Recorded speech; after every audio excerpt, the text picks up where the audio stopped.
கைலாய மலைக்கே அதிபதியான ஈசனின் மனைவியும் உலக நாயகியுமான பார்வதி தேவிக்கு தோழிகளாக 32 தேவ கன்னியர்கள் இருந்தனர். எப்போதும் பார்வதி தேவியோட தான் பெரும்பாலும் இருப்பாங்க. ஒரு நாள் ஈசனும் பார்வதி தேவியும் நீராட ஏரிக்கு போறாங்க. கூடவே தோழிகளும் போறாங்க. ஏரியில வெகுநேரம் நீராடிய பார்வதி தேவி பிற்பாடு கண்மூடி தியானத்துல ஆழ்ந்தாங்க. அந்த நேரத்துல ஈசன் தோழிகளைப் பார்த்து புன்னகை புரிந்தார். அந்த புன்னகையில ஒரு கணம் மயங்கிய தோழிகள் சிலை போல ஈசனை பார்த்தபடி இருந்தனர். மறுபுறம் ஆழ்ந்த தியானத்தில் இருந்த பார்வதி தேவி திடீரென்று தியானம் கலைந்தாள். தோழிகள் அனைவரும் சிலை போல ஈசனைப் பார்த்தபடி நிற்பதைக் கண்டாள். ஈசனோ தோழிகளைப் பார்த்து புன்னகைத்தபடியே இருந்தார். அதன் விளைவு பார்வதி தேவியோட கோபத்தால இயற்கையில பல மாற்றங்கள் நிகழ்கிறது. நடக்கவிருக்கும் அனர்த்தத்தை உணர்ந்து கொண்டவராய் ஈசன் சற்றே புன்னகையை நிறுத்திக் கொள்கிறார். அதுவரை சிந்தை கலங்கிய நிலையில் இருந்த தோழிகள் மாயை அகன்று பார்வதி தேவி தங்களை கவனித்துக் கொண்டு இருப்பதை உணர்ந்தார்கள். பார்வதி தேவியோ கோபத்தின் உச்சத்திற்கே சென்றிருந்தாள். கோபத்துடன் தனது தோழிகள் அனைவரையும் சபிக்கத் தொடங்கினாள். பதுமைகள் போல எனது கணவரை பார்த்துக் கொண்டிருந்த நீங்கள் பதுமைகளாக மாறி இந்திரனுடைய சிம்மாசனத்தில் சென்று நிற்கக் கடவது என்றாள். பார்வதி தேவியின் கோபத்திற்கான காரணத்தை அறிந்த தோழிகள் அனைவரும் கண்கள் கலங்கியபடி பார்வதி தேவியை பார்த்து, தேவியாரே, பதுமைகளாக மாறி காலமெல்லாம் அவதியுறுபடி நாங்கள் எந்த தவறும் செய்யவில்லையே. ஈசனே, எங்களை பார்த்து புன்னகை செய்யும்போது நாங்கள் மட்டும் என்ன செய்ய? ஒருவர் நம்மை பார்த்து புன்னகைக்க நாமும் புன்னகைப்பது என்பது இயல்புதானே. அதிலும் புன்னகைத்தவர் ஈசனாக இருப்பதனால் ஒரு கணம் நாங்கள் பிரமையில் ஆழ்ந்துவிட்டோம். அப்படி இருக்க ஏன் இவ்வாறு ஒரு சாபத்தை எங்களுக்கு கொடுத்தீர்கள்? இதில் எங்கள் தவறு எதுவும் இல்லையே என்று புலம்பினர். பரமசிவனும் பார்வதி தேவியை பார்த்து, தேவியாகிய உனக்கும் கூட என் மீது சந்தேகம் வந்துவிட்டதா என்ன?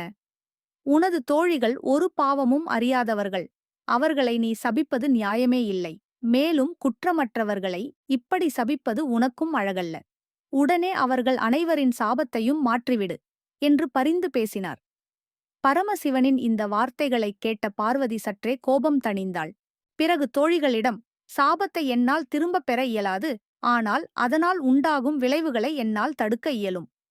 வருந்தாதீர்கள். நீங்கள் பதுமைகளாக இருந்தாலுமே அற்புதமாகப் பேசும் திறனைப் பெறுவீர்கள். அத்துடன் இந்திர சிம்மாசனத்தில் நீங்கள் பதுமைகளாக இருக்கும்போது அந்த சிம்மாசனத்தை பரிசாக விக்ரமாதித்தனுக்கு இந்திரன் வழங்குவான். அவன் அதில் அமர்ந்து 2000 ஆண்டுகள் ஆட்சி புரிவான். பின்னர் அவன் அமரத்துவத்தை அடைவான். அவன் அமரத்துவத்தை அடையும் முன் இந்திரன் தன்னிடம் அளித்த சிம்மாசனத்தை என்ன செய்வதென்று உங்களிடம் கூறுவான். அதில்தான் உங்கள் சாப விமோசனத்துக்கான வழியும் அடங்கியுள்ளது என்றாள் பார்வதி தேவி. அதன்படியே காலங்கள் ஓடியது. விக்ரமாதித்தனின் ஆட்சி காலம் வந்தது. உஜ்ஜயினி நகரத்தை தலைநகராக கொண்டு காளி தேவியின் அருளால் சிறப்பாக ஆட்சி செய்தான் விக்ரமாதித்தன். இந்திரனுடன் ஏற்பட்ட சந்திப்பில் விக்ரமாதித்தனின் திறமைக்கு பரிசாக 32 பதுமைகள் கொண்ட ஒரு இரத்தின சிம்மாசனத்தை பரிசாக கொடுத்தார் இந்திரன். அதில் அமர்ந்து நீதிநெறி தவறாமல் கம்பீரமாக ஆண்டான் விக்ரமாதித்தன். அவன் காலத்தில் கஷ்டம் என்னும் தமிழ் சொல் தமிழ் அகராதியில் ஒரு வார்த்தையாக மட்டுமே இருந்தது என்று சொன்னால் நிச்சயம் அது மிகையாகாது. அப்படிப்பட்ட விக்ரமாதித்தனின் ஆயுள் காலம் முடியும் சமயம் காலதேவன் அவன் முன் தோன்றி அதனை நினைவுபடுத்தினான். அதுவரை தான் அமர்ந்து ஆட்சி புரிந்து வந்த அந்த அபூர்வ சிம்மாசனத்தை மீண்டும் இந்திரனிடமே வழங்க முடிவு செய்தான் விக்ரமாதித்தன். ஆனால் இந்திரனோ, நான் பரிசாக கொடுத்ததை ஒருபோதும் திரும்ப பெற்றுக்கொள்ள மாட்டேன். அது முறையும் அல்ல. அத்துடன் அந்த சிம்மாசனத்தில் அமரும் தகுதி எனக்கு அடுத்து இக்காலத்தில் வாழ்ந்து வரும் உனக்கே உள்ளது. அதனை நீ பிறருக்கு வழங்க முடியாது என்ற உண்மையை கூறி அந்த சிம்மாசனத்தை வாங்க மறுத்துவிட்டான். இந்திரன் கூறிய வார்த்தைகளால் சஞ்சலம் அடைந்த விக்ரமாதித்தன், நான் இந்த சிம்மாசனத்தை என்ன செய்வது என்று இந்திரனிடமே ஆலோசனை கேட்டான். நீ சஞ்சலம் கொள்ள தேவையில்லை. மனிதனின் வாழ்வில் நடப்பது, நடந்து கொண்டிருப்பது, நடக்கப் போவது என எல்லாமே திட்டமிடப்பட்டதுதான். இந்த நிலையில் நீ செய்ய வேண்டியது எல்லாம் இந்த அபூர்வ சிம்மாசனத்தை பூமியில் புதைத்துவிடு என்றான் இந்திரன். அவன் சொன்னபடியே சிம்மாசனத்தை பூமியில் புதைக்க முற்பட்டான் விக்ரமாதித்தன். அதைக் கண்டு அந்த சிம்மாசனத்திலிருந்த 32 பதுமைகளும், இனி எங்கள் நிலை என்ன? எங்கள் சாப விமோசனத்துக்கு வழிதான் என்ன? என்று கூறி அழத் தொடங்கின. உடனே விக்கிரமாதித்தன் அந்த பதுமைகள் மீது கருணை கொண்டு, பதுமைகளே, காளிதேவி என்னிடம் முன்பு சொன்ன ரகசியம் ஒன்றை உங்களுக்குச் சொல்கிறேன், வருந்தாதீர்கள். இன்னும் 1000 ஆண்டுகளுக்குப் பிறகு ஒரு அரசன் இந்த சிம்மாசனத்தைக் கண்டு எடுப்பான். அவனே போஜராஜன். அவன் வீரத்திலும் விவேகத்திலும் எனக்கு சரிபாதி. அவனிடம் எனது வரலாறை ஒவ்வொருவரும் ஒவ்வொரு கதைகளாக கூறி முடியுங்கள்.